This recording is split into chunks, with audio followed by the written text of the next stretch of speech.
still remember the exact smell of that airport terminal, stale coffee, cleaning solution, and the faint hint of jet fuel drifting in from the gates.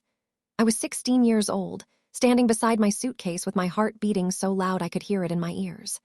My mom turned to me, smiling that bright, practiced smile she'd been wearing for months, and said, "Sweetheart, I'll see you in a week.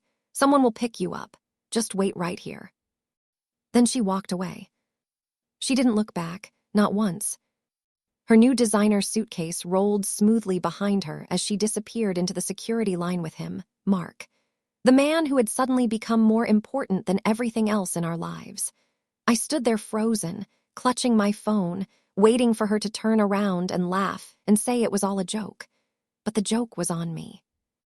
My name is Emily, and this is the story of how my mother abandoned me at the airport when I was 16, so she could enjoy a luxury vacation with her new boyfriend, and how that single day shattered my entire world, then slowly rebuilt me into someone she would never recognize. Let me take you back a little.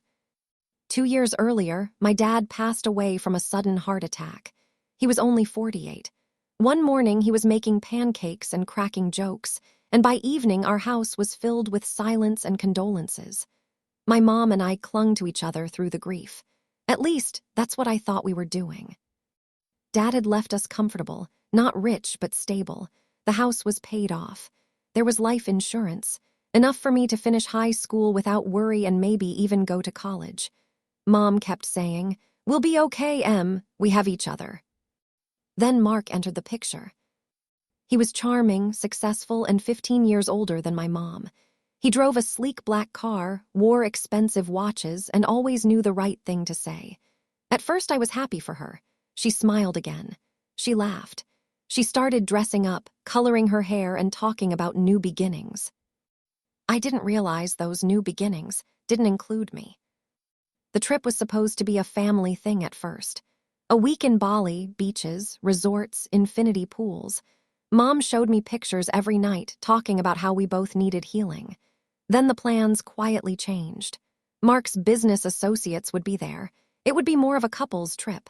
I'd be fine staying with Aunt Rachel for the week. Except Aunt Rachel was never told.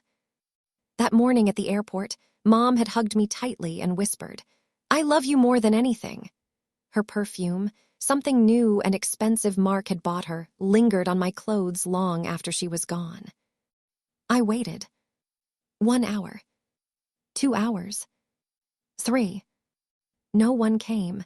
My calls to Mom went straight to voicemail. Aunt Rachel answered, sounding confused. "Emily, what are you talking about? Your mom said you were staying with a friend." That's when the panic really hit. I was 16, alone in a massive international airport, with $200 in my pocket and nowhere to go. I sat on a cold metal chair watching families reunite, couples kiss goodbye, and flight announcements echo around me. Every happy voice felt like a knife. I cried quietly into my hoodie sleeve, trying not to make a scene. A kind older woman noticed and brought me water. I told her my mom was running late. I lied because admitting the truth out loud was too humiliating. By evening, reality crashed down. Mom had blocked my number. Mark, too. I used the last of my money on a bus ticket and showed up at Aunt Rachel's doorstep at midnight, shaking, exhausted, and broken. She took me in immediately. The look on her face when I told her what happened, I'll never forget it. Pure shock mixed with anger. She kept saying, "Your mother has lost her mind." That night I lay in the guest room staring at the ceiling, replaying every moment. The way Mom had rushed through security. The way she didn't turn around. The way she chose luxury, romance, and a man she'd known for less than a year over her only child. Something inside me cracked that night. Not just my heart, my trust. My belief that parents are supposed to protect you, that love is supposed to be unconditional. I didn't sleep. I just kept whispering to the darkness, why wasn't I enough? The weeks that followed were a blur of pain and painful discoveries. Aunt Rachel helped me get my things from the house. Mom had changed the locks. When we finally got inside with a locksmith, half my clothes were gone. My favorite photos of Dad were missing. The savings account Dad left for my education had been drained, for family expenses, according to the records. Mom was living her best life on social media. Beautiful photos from Bali, candlelit dinners, sunset yacht rides. She looked radiant, happy, like a weight had been lifted. The weight was me. I sent her messages through other accounts. No response. Eventually, she posted a vague status. Sometimes you have to choose yourself and your happiness. Toxic relationships can come from anywhere, even family. People liked it, commented heart emojis, told her she was brave. I wanted to scream. School became torture. Everyone whispered. Some kids felt sorry for me. Others joked that my mom had traded me in for a richer model. I stopped eating lunch in the cafeteria. I'd hide in the library during breaks, studying like my life depended on it because I knew my future now depended only on me. Nights were the hardest. I'd lie awake replaying memories. Dad teaching me to ride a bike. Mom and I baking cookies at Christmas.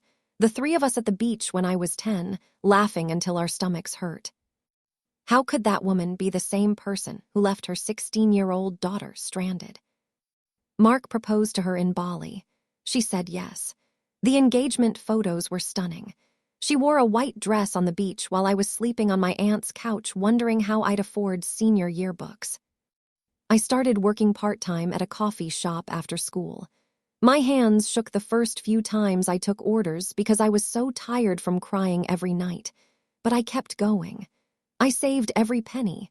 I studied harder than I ever had. Then came the biggest betrayal. 6 months later, Mom finally reached out. Not with an apology, not to check if I was alive. She wanted me to sign papers. Something about selling the family house so she and Mark could buy a villa abroad. My signature as a minor was needed for some legal loophole. I refused. That's when the real ugliness started. She showed up at my school, smiling for the teachers, playing the concerned mother. In private, she hissed at me, "You're being selfish, Emily. After everything I sacrificed for you." I looked her in the eyes and said the words I'd been practicing for months. "You left me at an airport. You chose him over me. Don't ever call me selfish again." She slapped me, right there in the parking lot. A teacher saw it. Child services got involved. For the first time, Mom had to face consequences. But even then, she twisted the story. Told everyone I was troubled and difficult after losing my father, that I was pushing her away. Some people believed her. The betrayal cut deeper than abandonment. It was the constant rewriting of history. The way she made herself the victim. The way she erased me from her life while still trying to use me when it suited her. I felt myself changing. The soft, trusting girl who believed in family died in that airport terminal. Someone colder, stronger, and far more careful started taking her place. I graduated high school with honors despite everything. I got a small scholarship. I moved out of my aunt's place into a tiny studio apartment I could barely afford. I worked 2 jobs. I took night classes. And I started planning. Not violent revenge. Not something that would destroy my own future. Something quieter. Something that would expose the truth and take back the power she stole from me. It took me 4 years to become the woman who walked into that courtroom. I was 20 years old, studying business and finance at night while working full-time. I had documented everything, bank records, messages, screenshots of her luxury posts while I struggled. Aunt Rachel and a few teachers stood as witnesses to the abandonment and emotional neglect. The house, my father's house, was still in limbo. Mom and Mark wanted to sell it and move permanently overseas. I sued for my share of Dad's estate. The day of the hearing, Mom walked in looking polished and expensive. Mark held her hand. She avoided my eyes until the judge asked her directly what happened at the airport that day. She lied smoothly, said it was a misunderstanding, that I had insisted on staying behind, that I was rebellious. I stood up calmly and played the recording I'd secretly taken years earlier, her telling me on the phone the night before the trip, "Just wait at the airport, Emily. I need this, don't ruin it for me." Silence in the courtroom was deafening, her face crumbled. For the first time in years, the mask slipped. She looked small, exposed. The judge ruled in my favor.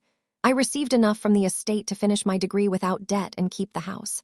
Mom and Mark had to pay legal fees and return what they'd taken. But I didn't stop there. I created a video, not for revenge views, but for truth. I sat in front of my camera in the same hoodie I'd worn that night at the airport and told my story calmly, without exaggeration. I called it, "My mother abandoned me at 16, this is what happened next." Went viral in ways I never expected. Thousands of people shared their own stories. Abandoned children, neglected daughters, parents who chose themselves too completely. Support poured in, donations, messages of love, opportunities. Mom tried to fight back online, calling me bitter and ungrateful. But the internet had already seen the truth. Her comments were flooded with people calling out her behavior. Mark's business partners started distancing themselves. Their perfect luxury life began to crack. The last time I saw her was 2 years ago in a grocery store. She looked older, tired. She started to approach me, tears in her eyes, whispering my name. I looked at her and said quietly, "I hope you enjoyed your trip, Mom." "I really do, because it cost you everything." Then I walked away. Today I'm 23. I own the house I grew up in. I finished my degree. I run a small foundation that helps abandoned and neglected teens find resources and safe housing. I turned my pain into purpose. Sometimes I still sit in the airport when I travel, not the same one, but any terminal. I watch mothers and daughters saying goodbye, and I feel a mixture of sadness and strength. That little girl who was left behind is gone. In her place is a woman who knows her worth. If you're watching this and you've been betrayed by someone who was supposed to love you, hear me clearly. Their choice says everything about them and nothing about your value. You are not what they discarded. You are what you choose to become after the abandonment. I forgave my mother, not for her, but for me. Forgiveness doesn't mean going back. It means releasing the weight so you can fly further than they ever could. Thank you for listening to my story. If it touched you, share it with someone who needs to hear they're not alone. Drop a comment with the words "survived" if you've overcome your own betrayal. This is Emily, signing off. From the girl left at the airport to the woman who built her own wings, I love you, and you're going to be okay.